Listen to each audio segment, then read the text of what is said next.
মাই weight loss journey day 11। সকালবেলা morning walk থেকে ফিরে এসেই নিয়ে নিলাম রোজকারের মতো চিয়া সিড ওয়াটার। তারপর ব্রেকফাস্টে ছিল আমার স্যান্ডউইচ। তারপরেই রান্নাবান্নার কাজে লেগে পড়েছিলাম। ঘরে আজকে অনেক কাজ ছিল, রান্নাবান্নার সাথে সাথে সেই কাজগুলোও সারতে হয়েছে। এমনি তো অফিস থাকে বলে রেগুলার সেগুলো সারা পসিবল হয় না।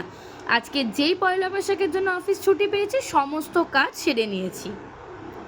স্নান টান করে উঠে ভালো করে ফ্রেশ হয়ে নিলাম, দিয়ে নতুন জামাও পরেছি। তোমরা জানিও তোমাদের পয়লা বৈশাখ কেমন কেটেছে, আর শুভ নববর্ষ প্রত্যেককে। রান্নাবান্নার মধ্যে ছিল আজকে মোটামুটি অনেকই আয়োজন। দুপুরে অনেক কিছু রান্না করেছিলাম, লাঞ্চের থালাতে তো তোমরা সেটা দেখেইছো। আমি রান্না করতেও যেমন ভালোবাসি, রান্না করে সবাইকে খাওয়াতেও ভালোবাসি। তারপরে সন্ধেবেলাতে একটু ফল কেটে খেয়েছিলাম।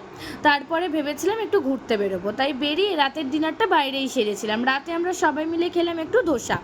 দেখা হবে পরের ভিডিওতে, টাটা।